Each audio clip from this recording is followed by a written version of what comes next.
Muy buenas tardes, muy buenos días para algunos. Mi nombre es Richard Cristian Méndez Rosales, soy su docente colaborador en este módulo 6 relativo a la normativa ambiental tanto internacional como nacional. En esta oportunidad vamos a hacer un breve resumen del material entregado a sus personas durante la vigencia de este módulo. Como ustedes pueden advertir, este módulo básicamente trata del desarrollo y la evolución normativa, tanto nacional como internacional, relativa a la prevención, la protección del medio ambiente. En ese sentido, también se les ha explicado que el Estado Plurinacional de Bolivia ha ido ratificando una serie de convenios internacionales y acuerdos internacionales. Al respecto, es importante señalar que la Constitución Política del Estado, en su artículo 410, nos establece un marco referencial relativo al bloque de constitucionalidad. Y es en base a este bloque de constitucionalidad que tanto las autoridades nacionales como subnacionales, administrativas, jurisdiccionales e indígena originario y campesinos es que tienen que basar sus decisiones respecto a la temática ambiental. Por ello es que se ha, en el material de lectura tanto obligatorio como el material adicional, se les ha podido presentar una serie de acuerdos y convenios internacionales, pero básicamente los dos últimos acuerdos internacionales que han sido ratificados por Bolivia, relativo primero al convenio de Escazú o al acuerdo de Escazú, que ha sido ratificado por Bolivia este año, el 3 de junio del 2019, a través de la ley 1182, que en esencia lo que busca este acuerdo es que los estados parte puedan promover políticas de gestión para garantizar el acceso a la información ambiental, el acceso a la participación pública en el régimen de políticas ambientales, pero fundamentalmente el acceso a la justicia ambiental. Y de esto quiero comentarles un poco, por cuanto el acceso a la justicia ambiental resulta atinente y concordante con la actividad que realiza el Tribunal Agroambiental a partir de sus jueces agroambientales. En ese sentido, quiero recordarles que este acuerdo o convenio de Escazú lo que busca son tres elementos: el acceso a la información ambiental, el acceso a la justicia ambiental y la participación pública en la toma de decisiones respecto al régimen ambiental. Luego tendríamos que analizar también la opinión consultiva 23-2017 que se les ha puesto de manifiesto en el material de apoyo, pero que en esencia también busca lo mismo, busca garantizar ese acceso a la información, busca garantizar el acceso a la participación pública en la toma de decisiones respecto al medio ambiente. Por ello es que también es importante destacar que nuestra Constitución Política del Estado, en su artículo 33, reconoce un derecho fundamental como es el derecho al medio ambiente sano y saludable, como derecho fundamental, derecho humano positivizado y que se conoce como derecho fundamental. Luego tenemos un régimen de recursos naturales que, como bien ustedes han visto y han podido advertir, se encuentra previsto desde el artículo 347 y siguientes de la Constitución Política del Estado, donde en su artículo 122, por cierto, establece que el régimen de recursos naturales, aquella violación al régimen de recursos naturales constituye una traición a la patria, por ejemplo, o que los delitos ambientales son imprescriptibles. Por ello es que se les había indicado que el objeto y el objetivo de la ley 1333 es preservar y conservar el medio ambiente. Esta ley 1333, que es una ley de la década de los 90, resulta emergente del acuerdo de Río 92, como resultado precisamente porque en este acuerdo de Río 92 lo que se ha garantizado, lo que se ha buscado es un desarrollo sostenible para la Tierra. No se olviden que el año 72 en Estocolmo se llevó la primera cumbre por la Tierra. 20 años después, en el 92, se lleva la segunda cumbre por la Tierra, pero esta vez se suscriben acuerdos, y lo que se busca en Río 92 es un equilibrio entre las partes integrantes de este acuerdo que puedan garantizar un desarrollo sostenible en armonía con el sistema ecológico, con la producción, con el desarrollo humano, etc. De ahí que nace la Ley 1333, como les había dicho, busca la preservación y la conservación del medio ambiente sano y saludable. La Ley 1333 también, a partir de esta Ley 1333 se van generando y desarrollando reglamentaciones particulares y específicas, y una de ellas es precisamente el Reglamento de Prevención y Control de Control Ambiental, que busca en realidad controlar, si se quiere, si vale el término, controlar toda actividad, obra o proyecto en el cual pueda involucrarse o pueda deteriorar de alguna manera el medio ambiente. Partiendo de esa normativa reglamentaria, se genera una serie de instrumentos de control ambiental, para llegar luego a la Constitución Política del Estado del 2009, que en el preámbulo de nuestra Constitución Política se establece que el derecho, que la madre tierra tiene derechos. En ese sentido, la Ley 071 del 2010 reconoce los derechos de la madre a la tierra como un sujeto de derechos, es decir, que la tierra como tal es susceptible de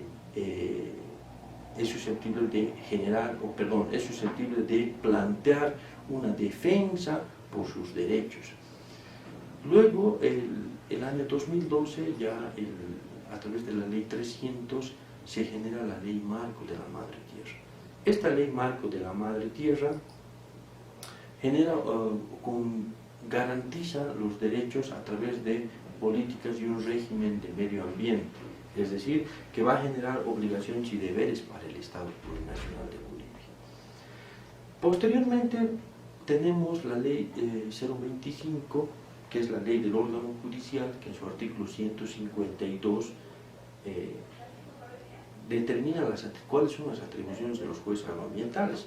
Sus numerales 3 y 4 establecen que los jueces agroambientales tienen atribución para conocer acciones ambientales de prevención, reparación y resarcimiento. Básicamente son 3 acciones que deben conocer los jueces agroambientales en su jurisdicción. La acción preventiva, por ejemplo, es una acción básicamente cautelar, que busca prevenir un futuro daño ambiental. Y esta acción cautelar, lo que va a buscar en esencia es prohibir ciertas acciones antrópicas que puedan deteriorar el medio ambiente. Por ejemplo, puede un juez agroambiental determinar la prohibición de innovar o la prohibición de realizar ciertas actividades como la quema de bosques, como la tala de bosques, o cualquier otra actividad, como les digo, antrópica. Y esa es una decisión cautelar, provisional, que puede determinar un juez agroambiental dentro de su jurisdicción. En cambio, las otras dos acciones, la acción reparadora y la acción resarcitoria, tienen que ver ya con el daño ambiental. Es decir, que para que se plantee este tipo de acciones, tiene que haberse calificado un daño ambiental. Y la acción reparadora lo que va a buscar es volver al estado inicial de ese espacio geográfico que fue dañado ambientalmente. Va a tratar siempre de que se vuelva a un estado inicial.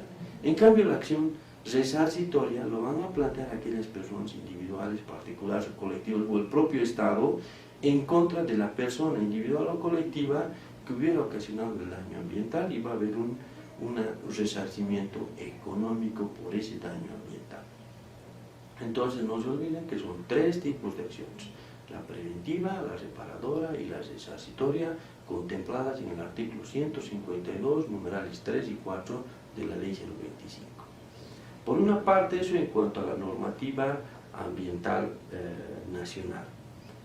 Es importante también recordarles que el principio de equidad y de responsabilidad y de responsabilidades comunes es pues una política estatal que nace en el Estado plurinacional. Esto nace como emergencia de aquellos debates internacionales sobre el tema ambiental en los cuales Bolivia ha presentado una postura respecto al vivir bien y entonces contempla este principio de responsabilidad común, que obviamente es el único país, es uno de los países, conjuntamente Ecuador, que plantean esta posición al mundo. Luego tenemos el tema de las autoridades administrativas competentes. Se les ha explicado, o se les ha puesto en conocimiento en la lectura, que todas las autoridades competentes tienen que ver en tres jurisdicciones: la jurisdicción constitucional, por una parte, la jurisdicción administrativa, la jurisdicción agroambiental y la jurisdicción penal. Es decir, que en todo proceso en el que se involucre el tema ambiental, se pueden activar estas cuatro jurisdicciones. La jurisdicción constitucional a través de una acción popular, porque porque el medio ambiente es un tema de derechos colectivos o derechos difusos, interpersonales. La acción agroambiental a través de estas acciones, que son la preventiva, reparadora y resarcitoria, primero a través de los jueces agroambientales y de manera directa en el Tribunal Agroambiental, conforme al artículo 189 de la Constitución, cuando se trate de contratos o negociaciones que el Estado haga respecto a este tipo de instrumentos o mecanismos o autorizaciones respecto al medio ambiente. En el tema administrativo, el tema administrativo básicamente tiene que ver con las infracciones ambientales. Como ustedes han podido advertir, el artículo 20 de la Ley 1333 nos establece cuáles son las infracciones ambientales que pueden ocasionarse por las partes que hubieran solicitado algún tipo de licencia ambiental y que podrían infringir ese tipo de licencia ambiental a través de un control que hace el Estado y que puede advertir efectivamente la existencia de una infracción, y esa infracción es sancionable, puede ser económicamente o prohibir cierto tipo de autorizaciones o restringir ciertas autorizaciones. En cambio, a partir del artículo 103 y siguientes de esta Ley 1333, lo que se hace es generar tipos penales que son remitidos para su incorporación en el Código Penal. Como bien saben, los tipos penales lo que van a buscar siempre es una sanción de privación de libertad. ¿Por qué? Porque se va a afectar la salud pública.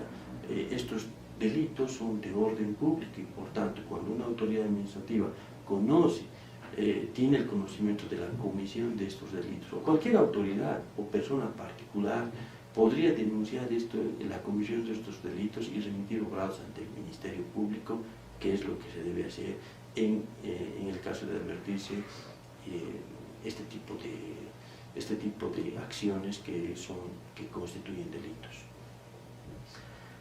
Luego tendríamos que ver el tema del Tribunal Agroambiental, cómo es que conoce procesos contenciosos administrativos. El Tribunal Agroambiental efectivamente conoce temas contenciosos administrativos, no solamente en el tema de tierras, sino también en el tema de medio ambiente, como es el caso, por ejemplo, de las autorizaciones forestales, o el tema de uso de recursos hídricos, el tema de aguas, por ejemplo. Entonces, son autorizaciones que el Estado los otorga en la vía administrativa, y agotada la vía administrativa, llega al Tribunal Agroambiental como instancia final o como tribunal de cierre para dilucidar si la autoridad administrativa obró de acuerdo a norma y hace un control de legalidad de todas las actuaciones de la autoridad administrativa. Es eso lo que conoce el Tribunal Agroambiental en la vía de puro derecho. En cuanto al principio de precaución, se les había comentado que la opinión consultiva 23-2017 genera ciertos lineamientos, y entre esos lineamientos plantea también ciertos principios y ciertas acciones que debe realizar un Estado.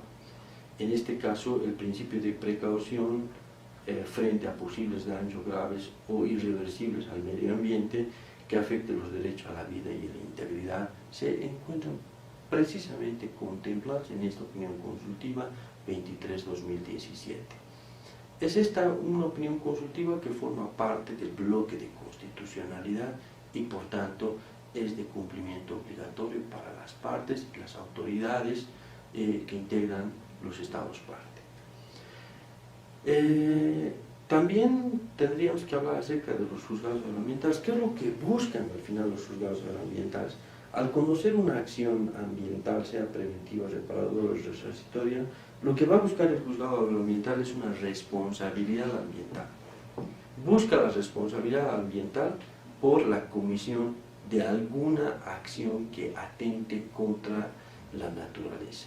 Y entonces el juez agroambiental se encontrará supeditado no solamente a las normas nacionales, tanto del nivel central como subnacionales, sino también a las normas internacionales, al bloque de constitucionalidad, y en ese sentido operarán pues los principios pro natura y el principio precautorio. El principio pro natura, que como bien saben, lo que busca es que ante la duda del juez sea favorable su decisión su decisión sea favorable a la naturaleza. Y el principio precautorio, que básicamente lo que busca es que no es necesaria la certeza científica para que el juez pueda tomar una determinación acerca de un estado de contaminación o posible contaminación ambiental. En cuanto al resarcimiento de daños y perjuicios, el resarcimiento de daños y perjuicios lo puede plantear el propio Estado. Ahora, ¿qué es lo que ocurre cuando un juez determina que hay un daño ambiental y que debe ser resarcido económicamente? Se debe resarcir en muchos casos al Estado. ¿Y quién es o cuál es la instancia nacional o del nivel central del Estado que debe recibir estos fondos? Es precisamente el Fondo Nacional para el Medio Ambiente. Al respecto hay que hacer alguna aclaración, corresponde hacer una aclaración.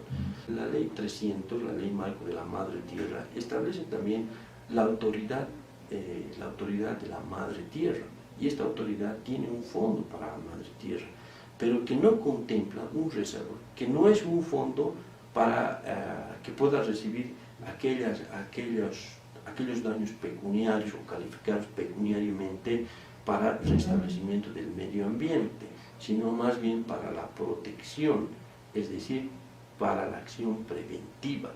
En cambio, el Fondo del Medio Ambiente, que es parte del Ministerio del Medio Ambiente, pues tiene que ver ya con el daño ambiental para la reparación o para restablecer el espacio geográfico que fue dañado. Bueno, para ir concluyendo, vamos a ir hablando, vamos a hacer un resumen básico de lo que debería haberse comprendido en este módulo. En esencia, ustedes han hecho un trabajo prolijo, por cierto, del cual debo reconocer que muchos de ellos han sido muy bien elaborados. La línea del tiempo respecto a los tratados y convenios internacionales que fueron ratificados en Bolivia, en muchos casos ustedes han hecho el análisis incluso hasta la Convención de Escazú. Algunos no concluyeron, no llegaron hasta Escazú, pero sí llegaron hasta el año 2016, donde hubo efectivamente ciertas normativas que han acogido los acuerdos y los convenios internacionales. Al respecto también, el año 2015 en Bolivia se emite la ley 755, que es de residuos sólidos. Esta ley 755 lo que básicamente hace es desarrollar una competencia concurrente, que es la preservación y conservación del medio ambiente. Si ustedes se fijan en el artículo 299, parágrafo 2 de la Constitución Política del Estado, establece que es una competencia concurrente la preservación y la conservación del medio ambiente. Pero esta competencia concurrente ya estaba establecida en la Ley 1333, muchos años antes. Como bien pueden advertir, a partir de un cambio de estructura organizacional del Estado, es que se genera un Estado con autonomías. Y el Estado con autonomías implica responsabilidades y competencias entre los diferentes niveles del Estado. Ahí tenemos el nivel central, que tienen competencias privativas y que tienen competencias exclusivas. Tenemos los niveles subnacionales que tienen competencias exclusivas, pero también competencias concurrentes. El régimen ambiental es una competencia exclusiva. La política ambiental es una competencia privativa. Pero las acciones preventivas, reparadoras, la acción de preservación y conservación es un tema concurrente y en consecuencia la Ley 025 también otorga como facultad y atribución de los jueces conocer este tipo de acciones conforme establece el artículo 152 de la Ley 025. Hasta aquí mi participación en esta primera fase o en esta segunda semana del módulo para que podamos hacer este fin de semana ya un trabajo de resumen, si se quiere, un examen un poco detallado de este módulo 6 que se va a constituir en un cuestionario. Bueno, muchas gracias por su tiempo y por su participación y adelante. Gracias.